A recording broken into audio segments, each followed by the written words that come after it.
Hello everyone, welcome to today's video. Today I'm taking you on a culinary adventure and we are cooking PCOS friendly meals. I am gluten, dairy, soy, and egg free, so not only are my recipes PCOS friendly, I do also try to aim for them to be as low waste as possible, and they are allergen friendly. So without further ado, let's get started. So the first thing we're gonna do is make some almond oat milk in the Almond Cow. I just picked this up recently and I love it. Basically, it is a very fancy blender that creates plant-based milks and specifically nut milks. My husband hates the word nut milk. So I'm gonna take this out. This is the blade that will do all the heavy work. So in this little container, it has like little measurings on the side. I am going to put almonds. I have soaked them overnight, and as well as some oats. The oats I do not soak overnight, you just put them in there fresh. So I have probably about 1/4 of a cup of almonds here. So I'm gonna put that in. Then I have a bunch of rolled oats. These I did buy in packaging. They're certified gluten-free. So that's the only unfortunate part about being so restrictive with like certain allergens, is that a lot of things, unfortunately, I do have to buy in packaging. I try to buy as much as possible in bulk since I am aspiring to be low waste, zero waste. I'm gonna go ahead and just put this guy in. Next, I'm gonna go in and add the water. Put this in here. All right, you guys, so the almond milk is done, so I'm just gonna put it in this little glass container. Pop this open. So this is kind of just a catching bowl that comes with it. I'll let it drip for a few seconds. Put that over. There's like a really nice foam to it, so that's kind of nice because I'll use that for my morning drink, and that is a turmeric latte. So we're going to be making that together. I will keep this in my fridge for about 3 days, and we use it for our cereals, any food recipes that call for a milk or milk alternative. And yeah, I love to use this in the mornings with my turmeric tea latte. This is the mixture I use for the turmeric tea. It has ginger, cinnamon, obviously turmeric, and a little bit of black pepper.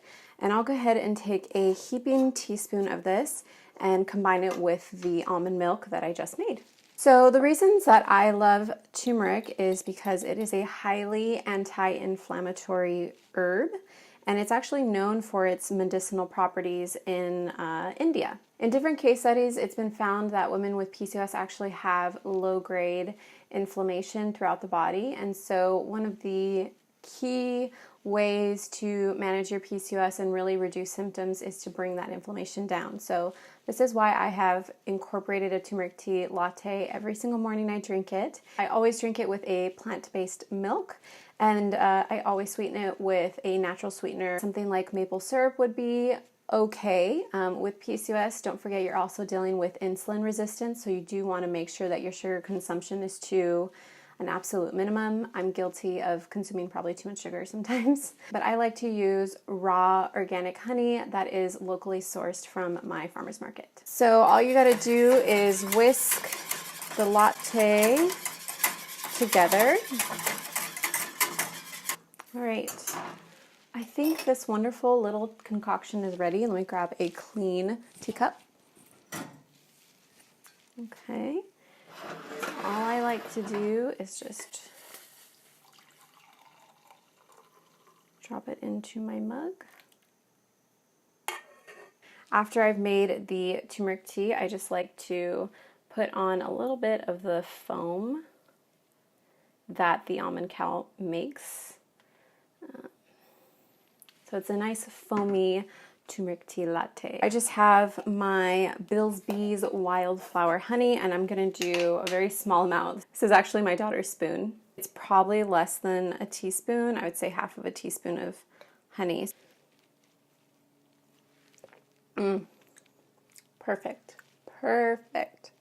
So the next thing that we are going to make for breakfast is a very healthy bowl of oatmeal. Now I know that rolled oats doesn't sound particularly exciting, but I'm gonna add in some things, some mystery ingredients, you'll find out shortly, that are gonna help improve your PCOS symptoms, possibly. It's part of a process called seed cycling. So if you are curious about what seed cycling is, I did do a video on it. I'll have it linked up in the cards and down in the description box. But we're gonna add some magical seeds that are really good for fertility, regulating your hormones, and getting your period to properly menstruate. So let's get started. I don't actually measure any of my oats. I just kind of eyeball it, and they usually turn out fine. Sometimes it can be a little dry, and if that's the case, then I'll always add a little bit more water or almond milk. I'm gonna add just a little bit of the almond milk that we made. Get it nice and happy. I'm just gonna go ahead and chop up some strawberries. I'm just gonna do 3. My recommendation for PCOS is to do low glycemic index fruit in your oatmeals. On occasion I'll do bananas, but they are pretty high in sugar, so I feel like you just have to do it sparingly. And I usually do like half a banana if I am adding in a banana into the oatmeal. I'm just gonna go ahead and dish up my oatmeal. Well, the first seed that I'm going to add in to my oatmeals are sunflower seeds. Sunflower seeds are part of the seed cycling process, and basically you are alternating with different seeds throughout your menstrual cycle. I include the seeds into my diet to help regulate my hormones, and for the first time in my life after I started to seed cycle, I started to have a 28-day cycle, which I've never had that. Next, I'm going to add in some flaxseed meal. And this is just to add a little extra fiber, and it helps me be regular, if you know what I mean. So I'm just going to add a little bit of cinnamon. Cinnamon is really great for insulin resistance. It actually helps our bodies to be more insulin sensitive. And then I have my Maranatha almond butter. And it is the crunchy kind because, do you guys like crunchy? I love crunchy anything. Crunchy peanut butter, crunchy almond butter. I'm a crunchy girl all the way. It's non-GMO, and the palm oil that they do have in it, which I hate that it has palm oil, first off, but it is sustainably sourced, and it comes in a really cool glass jar with a metal top that I will reuse. So I do about a tablespoon of almond butter. So you can do any nut butter that you like. I just prefer almond butter over something like peanut butter. And finally, the last thing I'm going to do is just drizzle on some chia seeds. So yeah, the star of the show for regulating your hormones in this particular meal is going to be the sunflower seeds, the cinnamon, and the flax seeds. Everything else is just good for you. Obviously, oatmeal is really high in fiber, really good for your digestive tract. The almond butter adds a good source of protein, and the strawberry is a natural, simple sweetener for the oats. And that will conclude my oatmeal bowl.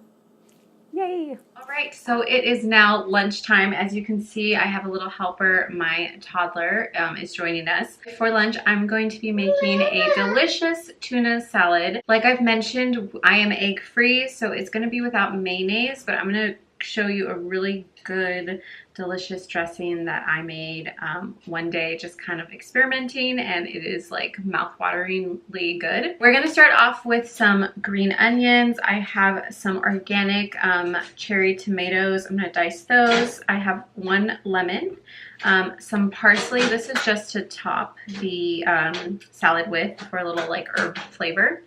I have some sesame seeds. These are really important as part of that seed cycling process we were talking about earlier during breakfast.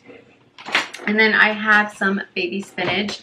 I traditionally like to get this in package free, but my husband picked this up for me kind of on a whim, and unfortunately he got it in packaging. Still grateful that he picked it up for me. I really appreciate him doing that, but it's just the place he went to didn't have anything unpackaged, which is like really frustrating. Hashtag pointless plastic. So anyways, let's begin chopping up all of these delicious things. We had some extra spinach we had some extra onion, green onion in the fridge that I don't want to go bad. So I always try to cook with ingredients that, especially like fresh ingredients like spinach or onions, before they go bad. So I just chopped 2 green onions, and then I got just a handful of cherry tomatoes and chopped those as well. So the next thing I'm going to do is make this kind of tuna dressing, if you will. So I'm just using organic olive oil, and I take about 2 tablespoons, maybe 2.5, and then I go ahead and start adding some really good, delicious stuff in it. So the first thing I'm going to do is just take the juice of 1 lemon.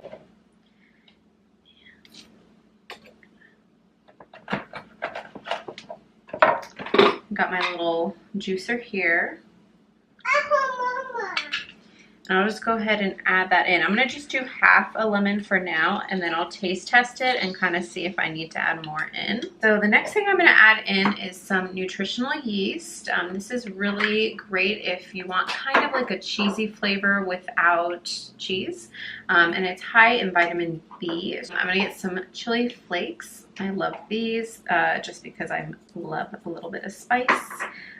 These are definitely optional. You don't have to put these in if you're not a chili flake type of person. And then I'm going to go ahead and add in a little bit of Himalayan salt. And then I'm going to go in with this lemon pepper seasoning, so a little bit more lemon flavoring, if you will. And I'll just add that in. I'm going to go ahead and just mix it up. I just do a little pinky taste test. Definitely needs the second lemon slice.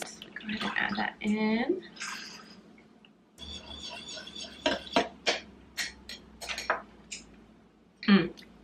Perfect. Perfect. Okay. Next, I'm going to go in with my sesame seeds, and I'm going to incorporate that into the sauce. I'm going to get a half a tablespoon to incorporate into the sauce. Oops. So I use the Safe Catch tuna. It is wild caught tuna, steak tuna. It's sustainably caught, so that they use a certain type of, like, I think it's called pole and lines. I don't know if that's the right way to say it. Basically, it's to prevent dolphins from getting caught into the nets with the tuna. Tuna obviously is really high in omega-3s, which is really good for inflammation in the body, hormone regulation, brain health, all that good stuff. After I've opened it, I'll go ahead and drain it. So I'm going to get the tuna, put it in here.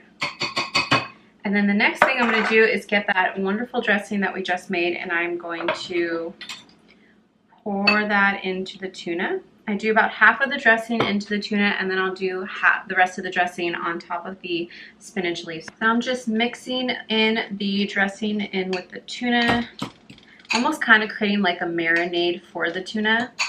So good, you guys. Can't wait for you to try this if you decide to try it, because it's like bomb. And you just want, I just ate a little bit. And you just want enough dressing in the tuna to make it moist and not have the tuna be dry in any way. So good. So good. Perfect. Okay. I have my plate. I get my spinach. Just get like maybe 1 big handful of spinach. This is little baby spinach. Go ahead and top it with the tuna. Just gonna get that rest of the dressing onto the leaves.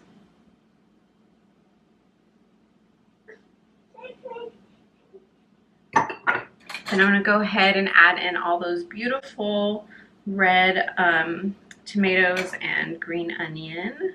And just for the simple reason of me loving chili flakes, I'm going to go ahead and add in a few more just because I quite enjoy the chili flavor. I'm going to get a little bit of my parsley. Just lightly chop that up. Parsley is really good for detoxifying the body, so I just added that on top to garnish it. I like the flavor of parsley. I'm trying to think. I feel like there's something I'm missing. Oh, yes. Then I'm going to go in with some more sesame seeds. Sesame seeds are really great for regulating your hormones, and my tuna salad is ready, and it's beautiful. It's so beautiful, you guys. Realistically, this would probably take maybe 5 minutes to throw together, so it's a very quick, very easy, very filling, very tasty lunch. Like, It's so good, you guys. Like, I cannot wait. You need to try it and just let me know. Hi everyone, and welcome back for dinner. Tonight we are going to be making a chicken tikka masala. It's a pretty simple recipe. I have actually not created this before, but I do tend to gravitate towards curries and Indian, Asian inspired cuisine, so I have a feeling I'm really going to like this. First, we're going to start off with chopping up just half of an onion, and then we're also going to chop up some bell peppers. This recipe is going to be cooked in the Instant Pot. I actually got my Instant Pot for Christmas, and it has made cooking really healthy meals a lot easier. I've been having a lot of fun looking up recipes on online. I primarily look on Pinterest, of course. But yeah, it's been really, really great. I actually want to teach myself how to make a coconut yogurt in my Instant Pot, and I've been trying to find like a really good comprehensive recipe. So the onion is chopped. I'm gonna turn on my Instant Pot and I'm gonna put it on saute. So let me get this guy going. And I'm gonna quickly chop this bell pepper. What is your least favorite part of cooking? And what's your favorite? Or do you enjoy the entire process? I think it's hard for me to get started cooking, but once I get started, I enjoy the process of making the meal for the most part, as long as it's not like super detail oriented and like requires like 20,000 different things, and we're good. But yeah, let me know down in the comments what your least favorite part of meal cooking or like cooking meals is. So we're gonna get the Instant Pot open. I'm gonna get 2 tablespoons of this Marroquin. I don't know how to say it, but it's a cultured vegan butter, and it's actually made from cashew cream fermented with live cultures. So this recipe calls for 2 tablespoons. I think I might just put in this whole thing because it seems about right. I'm just eyeballing it. And then I'm going to pop in the onions. Scoop this up. And we're just going to saute the onion and bell pepper. So I have some fresh grated ginger here. Let's grate the ginger. Ginger is really great for you. It is really great for digestive issues. And it's also just really flavorful. I'm going to go ahead and get all my spices ready. I'm just cooking some bulk rice that we picked up. I think it's just simple white rice, which isn't my preference. I actually prefer brown rice. But in our store, that's the only thing that they sell in bulk. And one time we actually did buy brown rice and packaging from our grocery store, and it had like moths in it. I don't know how they got in through the plastic packaging, but they did. So anyways, we just stick to the bulk section because gross. So usually for rice, it's just 1 cup of rice to 2 cups water. Like I said before, I usually eyeball it, so we just see how it turns out. You guys ready for this? We're gonna start adding in our spices. So we're gonna do 1 teaspoon of cumin. I feel like that might be all I have left in this jar of cumin, so let's see what happens.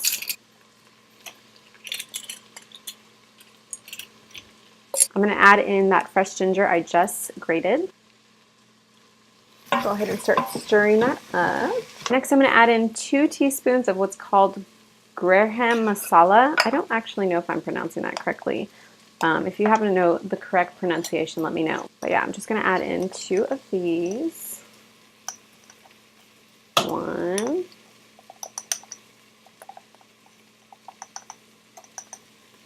2. Just going to add in 1/4 of cayenne pepper. And you can add more to taste, but if you're perhaps not into spiciness, you can just leave it as is. Since my daughter will likely be eating this meal, I tend not to make it too spicy just because she's 2 and I don't want her to like hate the food I make. I'm going to add in 1 1/2 teaspoon of sea salt.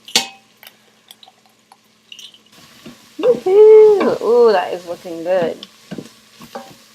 It's smelling amazing. The next we need is 1 teaspoon of coriander.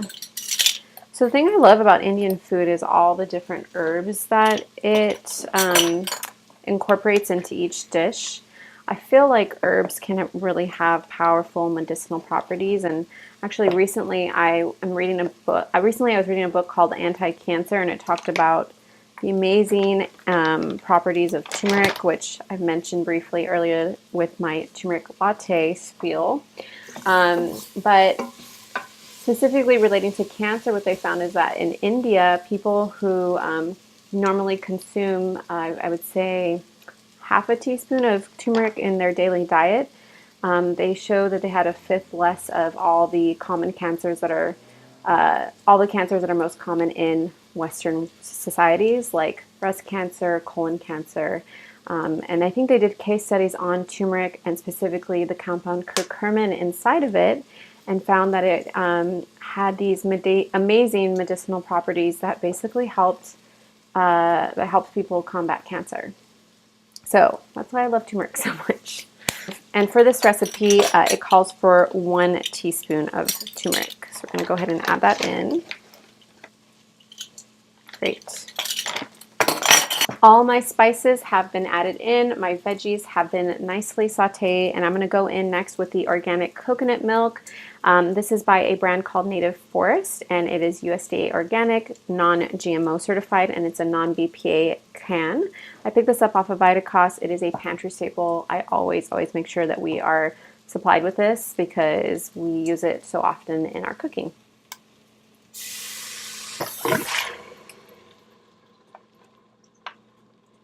Great. So this recipe actually calls for a can of diced tomatoes, but unfortunately we did not pick up any. So I'm going to use a little bit of tomato paste, a little bit of the cherry tomatoes that I used from lunch today, and I'm going to just kind of improvise and hope for the best. I'm going to be adding in just a couple heaping teaspoons of tomato paste.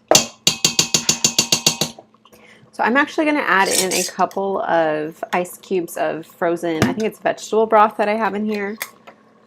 Just to add some more liquid to I guess it's kind of like a curry, but it's a masala sauce. So what I do is if I make like a vegetable broth or a chicken broth, I'll put it in our ice tray. It's a nice little stainless steel ice tray. And I love this because I don't like all the chemical leaching that you could find from plastic ice trays, and we use this obviously to freeze water to make ice, but I also use it when I'm perhaps done with a particular broth and just need a place to a way to store it and make it accessible. So it's nice to have it in ice cube form, so that way when I'm ready I can just pop them out, pop them into the mason jar. When I need them for a meal like this, I can just pull out the little ice cube chicken broth or vegetable broth. So it's a really nice way to preserve food and prevent food waste. I'm going to go ahead and add in the final piece of this recipe, and that is boneless chicken breast.